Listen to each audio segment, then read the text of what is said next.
नमस्कार, मनातल्या कथा चॅनलवर आपलं स्वागत आहे। जर आपण पहिल्यांदा चॅनलवर आला असाल तर चॅनलला सबस्क्राइब करायला विसरू नका। राधा भाग 8 अंतिम। राधा घरी आली। ती नाराज होती। तिचा उतरलेला चेहरा पाहून आजीला समजले होते की नक्कीच काहीतरी बिनसले होते। राधाच्या आईपेक्षा जास्त ती राधाला ओळखत होती। राधाचे बाबा गेल्यावर जशी राधा गुमसुम झाली अगदी तशीच आज झाली होती। रूमवर गेल्यावर तिने दरवाजा आतून बंद केला आणि डोळ्यात नकळतपणे पाणी तरळले। हे असे का होत होते ह्या प्रश्नाचे उत्तर तिला कळाले होते। ती देखील प्रेम करू लागली होती विकासवर। तिचं एक मन तिला प्रश्न विचारत होते, पडलीस ना प्रेमात? तुला खूप गर्व होता स्वतःच्या निर्णयावर। काय म्हणे शिक्षण आणि करिअर करायचे आहे। आणि एक मन म्हणत होतं, बरोबर वागते आहेस, लांब राहा त्या विकासपासून। असे 56 येतील आणि जातील, तू शिक्षणाची कास धर। पुन्हा डोळ्यासमोर विकासचा चेहरा दिसत होता। तिच्या मनात आता एक युद्ध सुरू होते। किती ती बेचैनी। कधीच असे कोणत्याही मुलाविषयी वाटले नव्हते, पण विकाससाठी अशा भावना सतत येत होत्या। किती छान मुलगा आहे, किती आदर करतो, किती प्रेम करतो तो माझ्यावर। आणि मी देखील त्याच्या प्रेमात पडले आहे। हे काय बोलते आहे मी? खरंच प्रेमात पडले आहे का मी? नाही, अजिबात नाही। माझी स्वप्न खूप मोठी आहे आणि असे मी नाही विचार करू शकत। हे देवा, माझे अशा विचारापासून रक्षण कर। ती अभ्यासाला बसली। दुसऱ्या दिवशी ती कॉलेजमध्ये गेली। राधाला अशक्तपणा वाटत होता। जिने चढत असताना तिला चक्कर आली। ती खाली पडणार तोच पाठून येणाऱ्या विकासने तिला सावरले। दोघांची नजरानजर झाली। राधा उठण्याचा प्रयत्न करू लागली, पण विकास तिला थांबवत म्हणाला, राधा थांब जरा, तुला चक्कर आली आहे। गौरीही आली। राधाला बरे वाटत होते। विकासची बेचैनी डोळ्यात दिसत होती। राधा तुला बरं वाटत आहे ना? राधाने होकारार्थी मान हलवली आणि निघून गेली। विकास तिच्या पाठमोऱ्या आकृतीकडे पाहत होता। विकास तिला चोरून पाहत होता। तिची तब्येत बरी असल्याची खात्री करत होता। राधाला कसे तरी वाटत होते, अगदी असहज वाटत होते। तिच्या खांद्यावर हात ठेवत गौरी म्हणाली, राधा तुला अजूनही बरं वाटत नाही का? राधाचे गौरीच्या बोलण्याकडे लक्ष नव्हते। गौरीने तिला पुन्हा विचारले तेव्हा ती कुठे भानावर आली। गौरी अस्वस्थ वाटतं आहे, आपण हे लेक्चर झाल्यावर जरा कॅम्पसमध्ये बसूया का? चालेल। लेक्चर झाले तसे राधा आणि गौरी दोघी बाहेर गेल्या। विकासचे लक्ष राधाकडे होते। राधा दिसेनासी झाली तेव्हा विकास उठला आणि क्लासरूमच्या बाहेर येत होता। तोच सर आले। इच्छा नसतानाही तो वर्गात बसून राहिला। कुठे गेली असेल राधा? मन लागत नव्हते। इथे गौरी आणि राधा कॅम्पसमध्ये बसल्या होत्या। सगळीकडे हिरवळ पसरली होती। सूर्याची कोवळी किरणे पडली होती। पाखरे ह्या झाडावरून त्या झाडावर उडत होती। बाजूला कोपऱ्यात मित्रमैत्रिणींचा ग्रुप हसण्या खिदळण्यात व्यस्त होता। गौरीनेच विषयाला हात घातला। बोल राधा, काय झाले? आज पहिल्यांदा तू लेक्चर मिस केलेस। काही त्रास होत आहे का? चक्कर येते आहे का? राधाच्या डोळ्यात अश्रू आले। राधा, अगं काय झाले? काही प्रॉब्लेम आहे का? काही त्रास होत आहे का? सांग मला। राधाचा आवाज कातर झाला होता। ती थोडं पाणी प्यायली। गौरी तिच्या पाठीवरून हात फिरवत होती। राधा म्हणाली, गौरी मी विकासच्या प्रेमात पडले आहे। गौरी काय? राधा हो गौरी, काल मी तुला म्हणाले मी विकासशी बोलणार नाही, पण मला घरी गेल्यावर खूप रडू आले। मला विकास माझ्या आयुष्यात पाहिजे आहे। त्याचे मला पाहणे, काळजी करणे, माझ्यावर प्रेम करणे हे सगळं मला आवडू लागले आहे गौरी। स्वतःपासून त्याला दूर करण्याचा विचार मला करवत नाही। खूप बेचैन झाले आहे मी, काहीच कळेना काय करू। गौरी म्हणाली, राधा प्रेम काही वाईट गोष्ट नाही। खरं तर विकास चांगला मुलगा आहे। तुला चक्कर आली तेव्हा तो खूप अस्वस्थ झाला होता।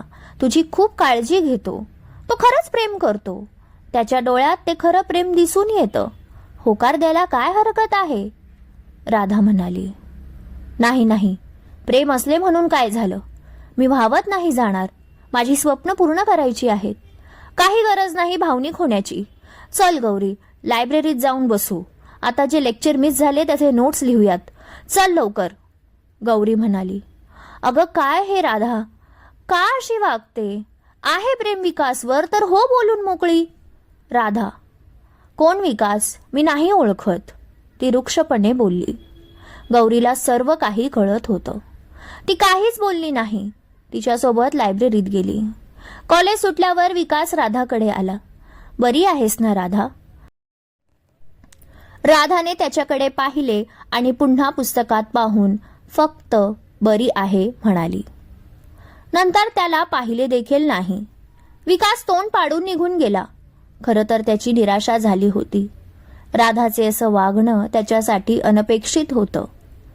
गौरीला राधाच्या अशा वागण्याचे कारण कळत होते आणि तिला राधाचा रागही येत होता. ती बोलायला गेली तर राधा काही ऐकून घेत नव्हती. राधाने मन कठोर केले होते, खूप कठोर. त्यानंतर तिने मनाला आवर घातला. विकास किती जरी जवळ येण्याचा प्रयत्न करत असला तरी त्याला भाव देत नव्हती. विकास राधाच्या अशा वागण्याने दुखावला होता. विकास तिच्याशी बोलण्यासाठी वेडापिसा होत होता आणि ती मात्र विकासला बघून न बघितल्यासारखं करायची. विकास खूप उदास राहू लागला. शेवटच्या वर्षात राधा पहिली आली होती. घरातले सर्व खुश होते. गौरी देखील खूप खुश होती. राधाची मेहनत तिने जवळून पाहिली होती. गौरी देखील चांगल्या गुणांनी पास झाली होती. पुढे राधा उच्च शिक्षणासाठी बाहेर गावी गेली. गौरी नेहमी तिच्या संपर्कात राहिली होती. मैत्रीचे नाते घट्ट झाले होते. राधा शिक्षण करून पुन्हा भारतात परतली. तिला चांगल्या पॅकेजची नोकरी लागली होती. तिचं जे स्वप्न होतं ते पूर्ण झालं होतं. पण कुठेतरी ते खरं प्रेम तिला सतत सांगत होतं, विकास सारख्या मुलाला गमावून तू खूप मोठी चूक केली आहे. त्याचं प्रेम खरं होतं. त्याने मनापासून प्रेम केलं आणि तू मात्र त्याच्या प्रेमाला धुडकावलं. विकास सारखं प्रेम करणारा आयुष्यात येईल का? तुझं ज्या व्यक्तीसोबत लग्न होईल तो खरंच तुला सुखी ठेवेल का? किती जरी नाही म्हटलं तरी तोच विचार राधाच्या डोक्यात येत होता. ती असमाधानी होती. राधाच्या लग्नाचे बघणे चालू होते. आजीच्या ओळखीचा एक मुलगा होता. राधा आजीच्या शब्दाबाहेर अजिबात नव्हती. तिला माहीत होतं आजीने जो मुलगा निवडला आहे तो नक्कीच चांगला असणार. आजीने कांदे पोह्याचा कार्यक्रम ठेवला होता. राधाची खास मैत्रीण गौरी आली होती.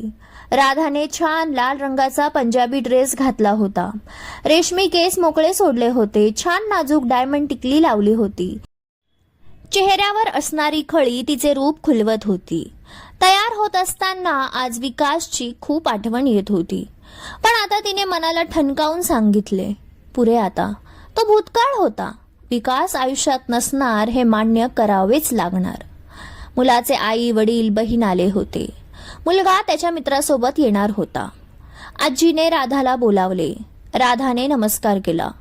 तो मुलगा आला. गौरी, आला आहे ग मुलगा, बघून घे एकदा. राधाने हळूच नजर वर केली आणि त्या मुलाला पाहिले. त्या मुलाला पाहून तिचे डोळे चमकले.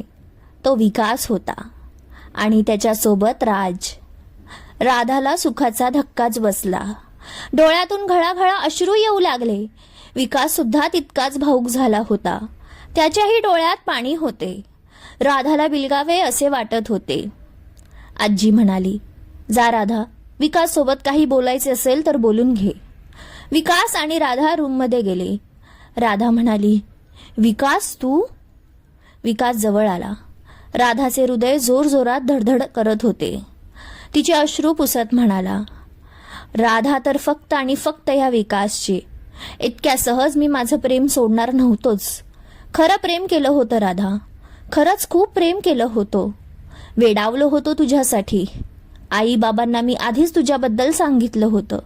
तुझ्याशिवाय मी कोणत्याही मुलीचा विचार करूच शकत नव्हतो. मला गौरीने सारं काही सांगितलं होतं.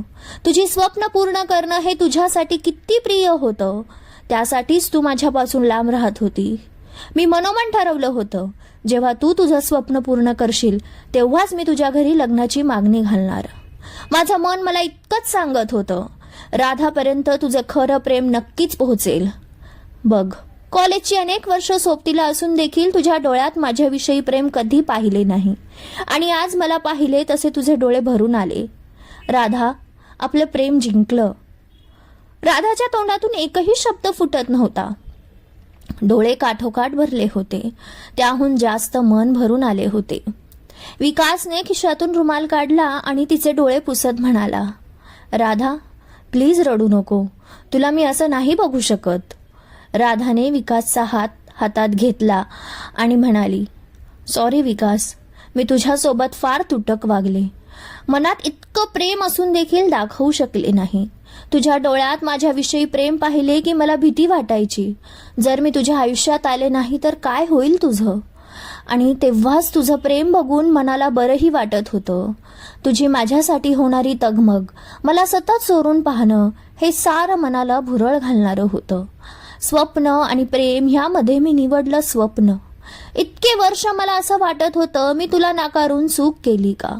पण आज तू समोर उभा आहेस. माझी स्वप्न पूर्ण होईपर्यंत तू माझ्यासाठी आजही त्याच वाटेवर उभा आहेस विकास. हेच तर खरं प्रेम आहे, जे काहीही झालं तरी आपल्या प्रेमाची साथ सोडत नाही. हे सारं ऐकून विकासही भावूक झाला.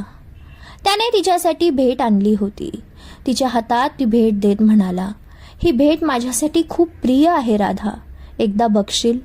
राधाने पाहिलं तर त्यात राधाचं चित्र होतं. राधा ते पाहून खुश झाली. विकास तिला म्हणाला, राधा, हे चित्र खूप अनमोल आहे, कारण हे चित्र मी त्या दिवशी काढलं होतं ज्या दिवशी तू माझ्याशी पहिल्यांदा बोलली होतीस. तारीख सुद्धा लिहिली आहे. मी चित्रकलेत पहिला आलो म्हणून तू मला अभिनंदन केलं होतंस. तो दिवस माझ्यासाठी खूप खास होता. राधा त्या चित्रावर अलगद हात फिरवत म्हणाली, हो, आठवतंय मला. मी कसं बरं विसरेन. दोघेही क्षणभर शांत झाले. एकमेकांना डोळे भरून पाहत होते. एकमेकांच्या डोळ्यातील प्रेम टिपत होते. गौरी घसा खाकरतच रूममध्ये आली. थोडं क्रेडिट मलाही द्या, राधा म्हणाली. म्हणजे तुम्हा दोघांची प्रेम कहाणी मी देखील आजीच्या कानावर घातली आणि विकास खरं प्रेम करतो हे मीच सांगितले होते. विकासपासून तू लांब का राहते हे देखील सांगणारी मीच होते. राधाने गौरीला मिठी मारली. थँक्स गौरी, तुझे उपकार मी कधीच विसरू शकत नाही, गौरी म्हणाली. थँक्स गौरी? काय राधा, आता माझ्याशी तू फॉर्मॅलिटी करणार का? गौरी विकासला म्हणाली. जावई बापू, आमच्या मुलीची जबाबदारी आता तुमच्यावर सोपवत आहोत. तिला नेहमी खुश ठेवायचे काय? राधा गौरीला हलकासा चिमटा काढत म्हणाली. ए लब्बाड, शांत रहा आता, गौरी तिला चिडवत म्हणाली. हो ना, आता तू मला शांतच करणार. आता विकास सोबत असल्यावर मी कबाबमध्ये हड्डीच ना. दोस्त दोस्त ना रहा, प्यार प्यार ना रहा, राधा डोळे वटारत गौरीला म्हणाली. गौरी, किती छळणार आहेस? गौरी ओठ दाबतच म्हणाली. बाहेर बोलावलं आहे. पुन्हा बाहेर जाता जाता तेच गाणं गुणगुणू लागली. दोस्त दोस्त ना रहा. राधा आणि विकास बाहेर आले. विकासचे वडील राधा आणि विकासकडे पाहून म्हणाले, कधी काढायची मग लग्नाची तारीख? सर्वांच्या डोळ्यात आनंद अश्रू होते. शेवटी राधाच्या आयुष्यात खरं प्रेम आलंच होतं. राधाचं स्वप्नही पूर्ण झालं आणि तिचं खरं प्रेम विकासच्या रूपाने आयुष्यात आलं होतं. समाप्त. हा होता गोड शेवट. शेवटी का होईना आपल्या हळव्या राधाला भेटली होती साथ तिच्यावर भरभरून प्रेम करणाऱ्या विकासची. परिवार, मैत्री, प्रेम, करिअर हा आयुष्याचा भाग असतोच. महत्त्व प्रत्येक गोष्टीचं असतं. समतोल हा आपल्याला साधावा लागतो, नाही का? राधाची कथा आवडली असेल तर नक्की कमेंटमध्ये सांगा. लाईक, शेअर आणि चॅनलला सबस्क्राईब करायला अजिबात विसरू नका. लवकरच भेटू नवीन कथेसह. धन्यवाद.